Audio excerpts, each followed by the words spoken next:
Okay, we're doing a bit of shopping. There's a tap I need. UIBC. Yeah, got a bunch of Asian canned stuff down there somewhere. This stuff here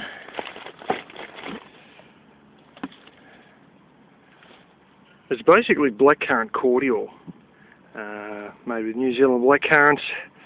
They should have the ingredients. They sort of don't, which I don't even think is legal.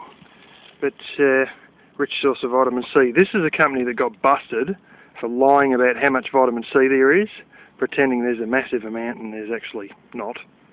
But it doesn't mean you can't drink it anyway. It just means that it's not so full of vitamin C. Yeah, not bad. $1.50 a bottle. That is, you've got to water that down, ratio of 1 to 5, I think it is. But never mind that. The other ones with the burnt soles and all the bullshit and the jamming up zipper and sucking water through the bottom. Well, I went and got some more boots. Now the thing is, when you start a job, they expect you to have steel cap boots. It's just mandatory these days. It's just like having to wear high-vis stuff at work. You just got to have steel cap boots. These are actually a size too big. My other socks are constantly bloody wet because of the way these old ones suck the water through the bottom. And instead of wearing the nice thick socks that I normally wear, these, by the way, I think I bought these in 2008, and I've got like shitloads of pairs. 2008, and they're still going good. These are actually $8 per pair of socks, but this is how they will last 8 years without a problem for you. Now these are size too big. I really need to stick a bit of newspaper in the end so my feet don't move around as much. The soles seem rather hard. They do have an insole already built in. I went one better and then bought another insole, and so I've put that in as well. So it's got this gaudy looking bright blue insole, whereas the original base sort of has an insole in it with a yellow. And these are some thin socks I bought. I go, oh, you got some socks, some thin socks? Oh, I don't know about thin socks. Oh, yeah, I suppose these are it. Bloody hell, they're as thin as fucking newspaper.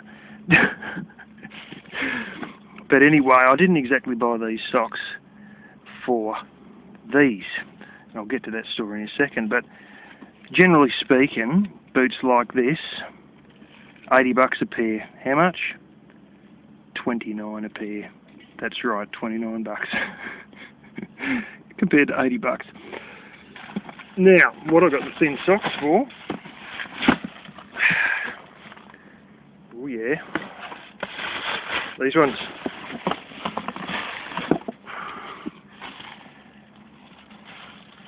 Gee, you can't see much against all the black here. These are slip-ons. And I'm a size 12 UK, which is size 13 US. These are size 13 UK, so they're a size too big for me. And these are size 11 UK. So these are a little bit small. And I wasn't too sure how much smaller they were. And to be quite honest, when I was at the piggery, they buy you a set of boots for the piggery, and I was wearing size 11s at the piggery, and they fit fine. They were a little bit snug, but they fit fine. Anyway, at the time, I only had my thick socks, and I put my thick socks on with these, and they fitted quite well. And yeah, they were a little bit snug, but I thought to myself, well, I've got thick socks on. So I thought, if I wear them with thin socks, I'll be fine. And I've already got a heap of thin socks from that particular auntie of mine who isn't the brightest spark in the shed, had a obsession with buying us socks, and so many people bought these socks that ended up getting, well, nobody seemed to want them, so they all got handed to me. My grandfather didn't want his, my father didn't want his, and I've ended up with, oh shit, I'm not joking, probably 15 pairs of thin socks, and now I've got another 3 pairs today. But anyway, these Now this is not a joke. That is a decent brand too. That's a pretty good brand, quite good brand actually. Usually they're 130 to 140. Last pair on the shelf. Now, I don't know if you can see that. Where's the receipt? In here somewhere. You will be surprised at the price of this. Oh yeah, also got some of them. So many times you buy these cheap Chinese things and the middles pop out, and these ones are just all moulded. They weren't cheap, they were $10. They look like shit, but if they hold together better than the Chinese ones, that's good. Now back to the... Look at the right one here, yeah. Back to the Da Vinci's. The Punty Punts ones. $24. Oh shit, you know, $24. As opposed to 130/140. This is the thing, if you look around and you keep your eyes open and you especially go to these clearance places that buy a lot of stuff from these auction joints, like I always look at on the internet, they resell these things for fuck all. And you get a lot of good shit for fuck all, and sometimes it is actually brand name stuff. So yeah, by the way, those existing ones I've got for church, all the side of the soles is tearing out on them. They're a few years old, I must admit. My uncle got them and gave them to me. Oh, he's been dead 5 years. Well, so that's probably about 7 years or 8 years. And, you know, I've only worn them to church and to all the umpteen funerals and whatnot. No weddings, just funerals. That's all our family seems to have. And all the side, they've got like stitching, like about, I don't know, about half an inch, 3/4 an inch away in, all around the base. And I think it's like... Actually, it's probably where your upper is stitched into your sole, and you've just got a little edge like that or something. But basically, all the edge is falling off. I have worn them very few times. Yeah, they're 7 years old, but I've worn them very few times, only to church and funerals, and they're just all shredding away to nothing.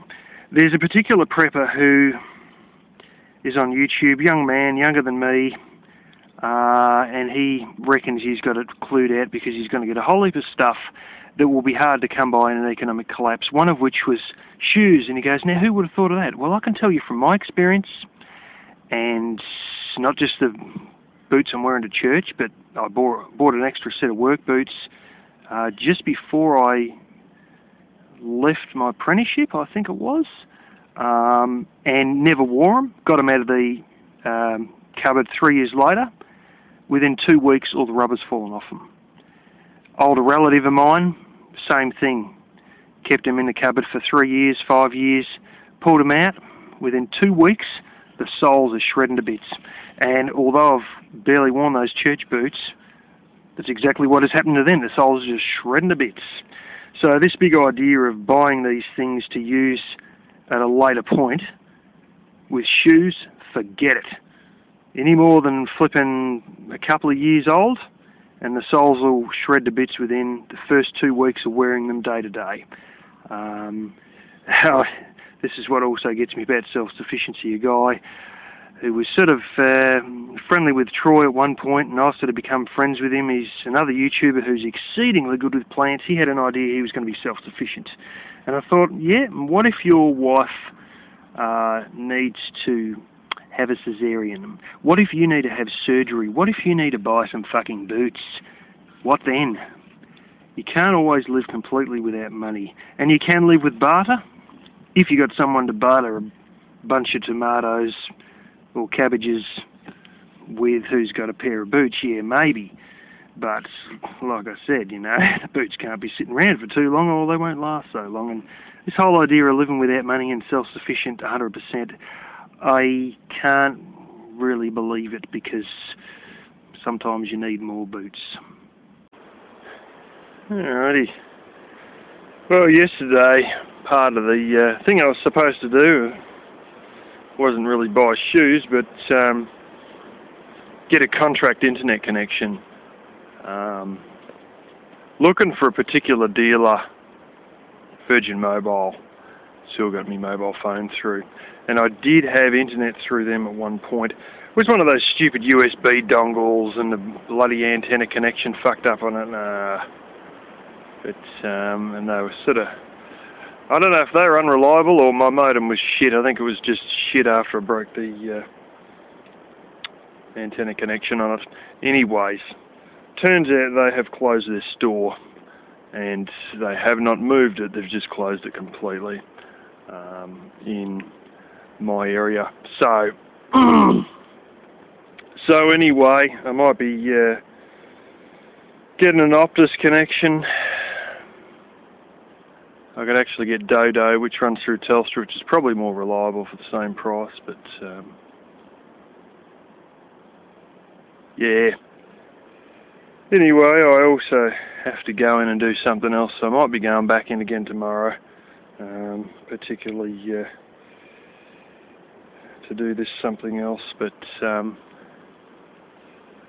today we are burning and churning. Got a lot of the little scraps. We're sort of getting fair way into it all, actually, so I may have another shot at burning that other box thorn where I burnt the stuff the other day. I've realised it's sort of off the ground a bit, but if I actually make a fire underneath it, I'll be fine. And there's plenty of room to go underneath this particular, not this one, but the other one down there that I showed all the smouldering ash. But it's so dense, it's very hard to get one in the middle where the stuff is, because it's so dense. But then you've got a gap of like about, I don't know, 4 inches underneath, so I might stuff a bunch of sticks under there and have a second shot at all that. Wind's all blowing again. I don't know why. I just thought all the equinox winds were gone, and the last few days it's just been windy, and I mean that is hiding behind there, so I can actually light the bloody thing, and then even then it's still hard to light it. And you got to sort of put your hands over little vent holes in the bottom. But anyway, I shall continue on. Still haven't heard anything from this plastics joint. Shit, if I don't hear something sometime next week, that's it. I'll just fucking start looking for other stuff, because it's just ridiculous. And how long can they string you out for, you know what I'm saying? Like, it's just... You know, somebody said to me, well, the woman I was buying the shoes off the other day, don't flame and wait for anything, just keep looking for other stuff at the same time.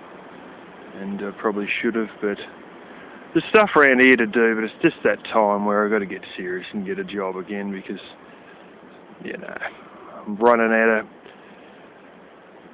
stuff to do, you know, and you just sort of, you're not getting anywhere financially, and you sort of, it's just depressing sitting around here doing burning shit every day. Anyway, I'm going to keep burning shit. Alrighty, I'm right in the bloody depths of it all here. That's the opposite side of the pit down there. Through the back there is the little plum trees and the back of my bedroom that I replaced the weatherboards on. Yeah, sort of churning up through here. I had a lot of crap here which ended up there, which is being burnt right now.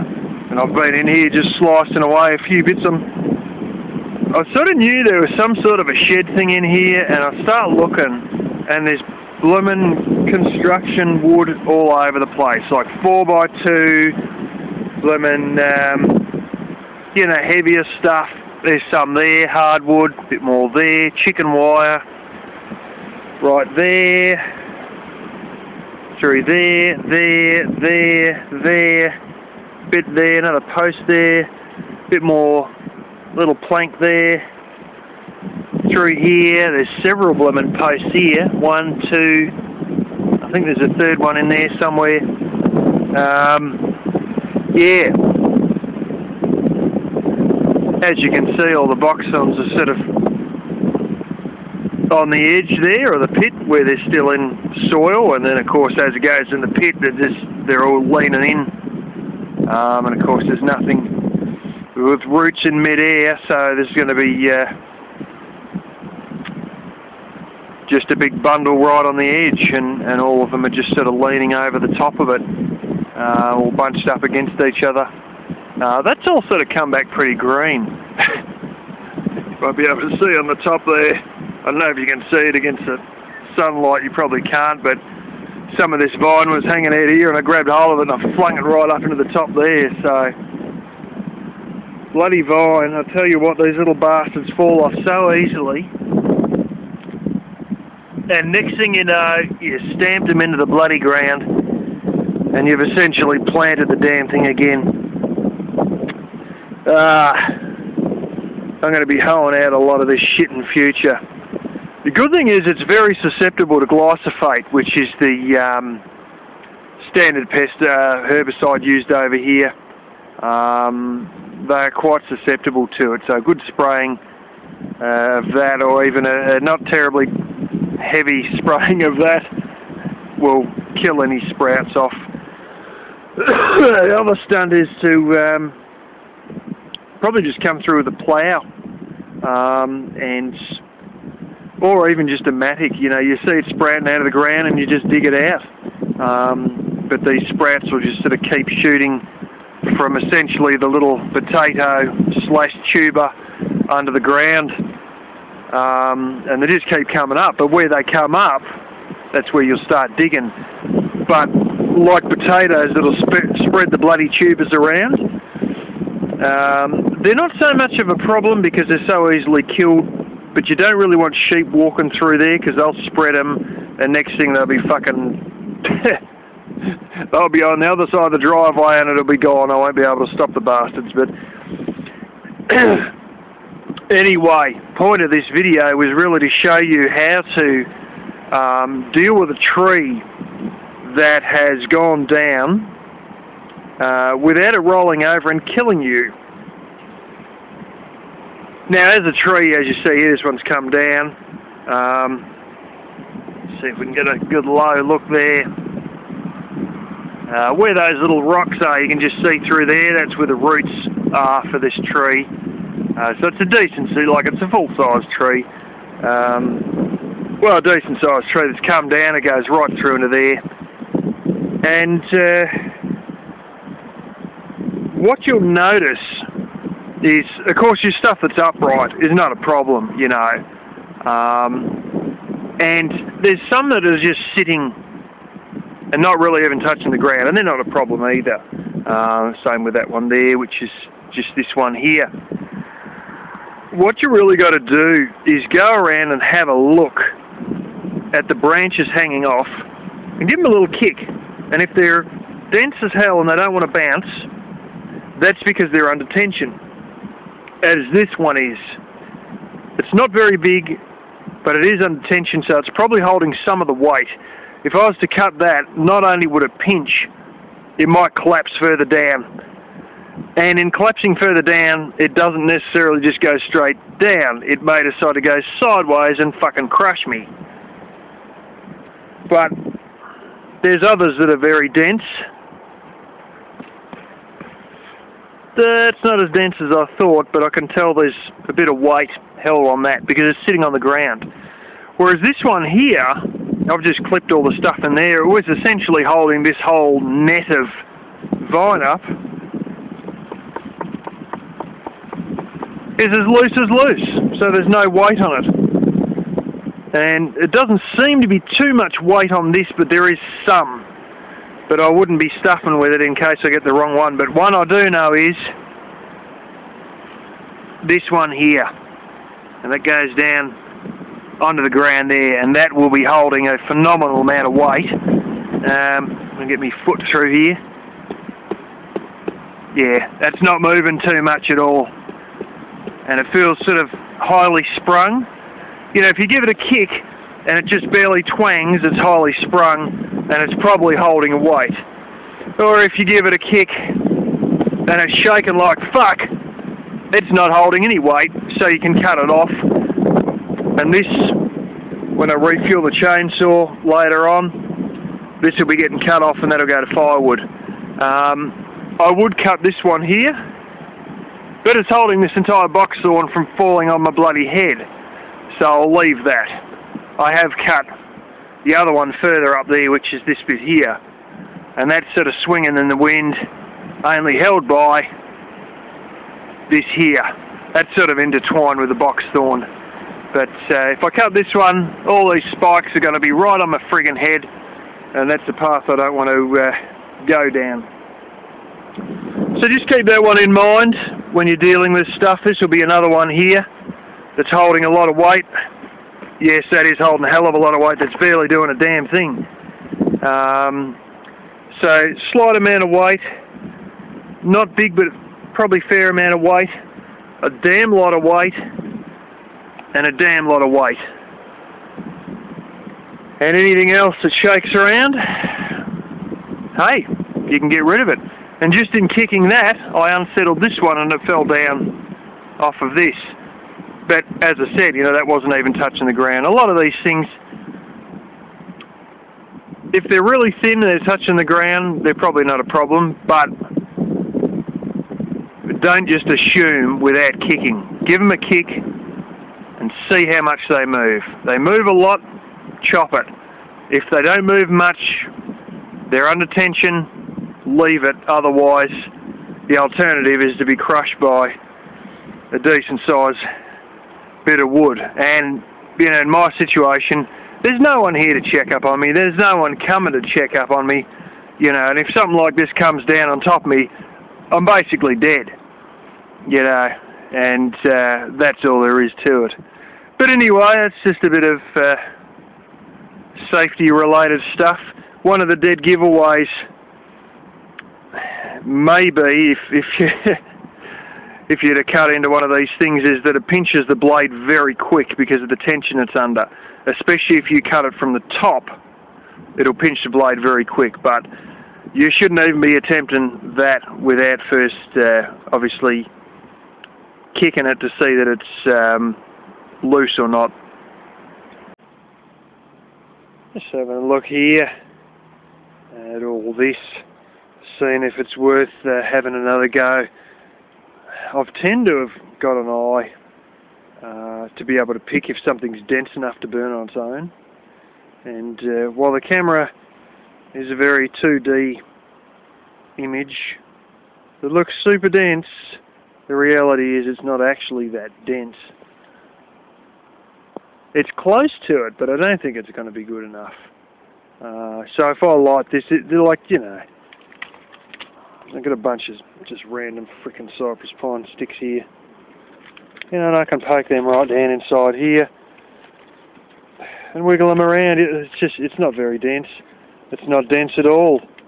And I don't think it's going to hold a flame, and that's probably exactly why it didn't hold said fire that was lit part way through it there, that just burnt a few of the sticks here, but didn't really burn a few in there, but didn't really get going. It's just not dense enough.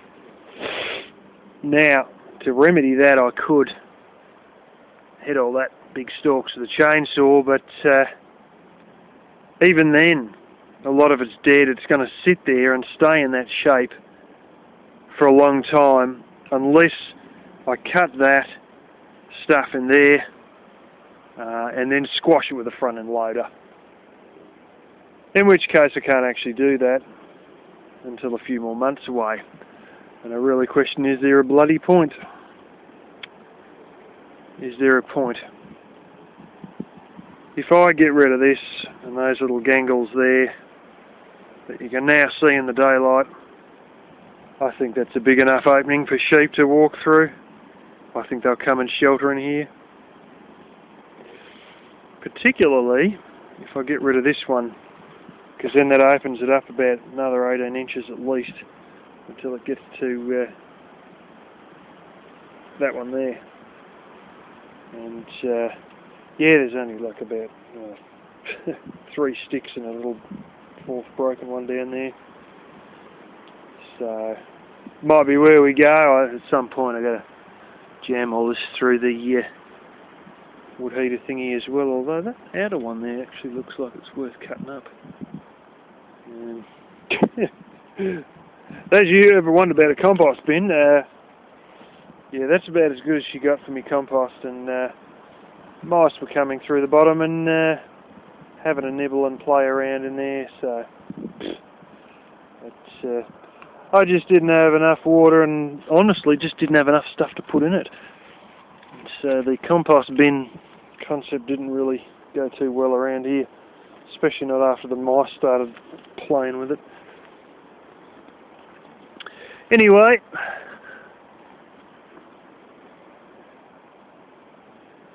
we'll go back and continue on with burning the same old stuff. I've gone and got all that box thorn that was down over there that I was doing, and carried it all up and put it in a stack, which with a bit of luck I might be able to see. Ah, yes. Right there. There. It's almost that time. Day's starting to get a little bit cooler. The sun's starting to get lower. 7 minutes away from the chainsaw massacre. Don't have too much to cut today. Just a few little bits and pieces.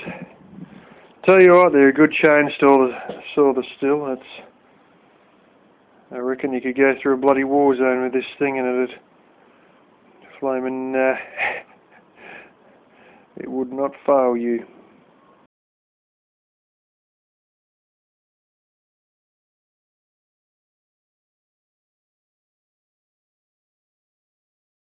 This one, Mark, put it on top there, could be a bit faster really, because we have to work all the time that fast to get the job done, really. It's really mad. He's come over and he's good enough, he's got to be quicker, and I was like, I'm trying my best. I've already said I'm having the shower first. You're going to have to wait. Oh. That's a real gentleman there. No, it's a chook. With the toast Freak out. up, Jen and Arj have moved into the chicken shed. Arj? Yeah, free range setup. Want an omelette? Done well. They've now been sugar-free for 24 hours. I feel fine. By this time, I've had about 4 cans of booze, so that is obviously making me spike and drop, because I've had a load of rubbish to eat as well. So I'm actually kind of... Should have seen them herding up turkeys. Right. Oh, it's a lot more manual labour than I thought. Well, it is a farm. The first week, It is a farm. to eat fruit. I'll tell you what, this is bloody hilarious watching celebrities try and Never far away. piss around with friggin' I love veggies and animals. God the blimey. only thing I'm trying to do is resist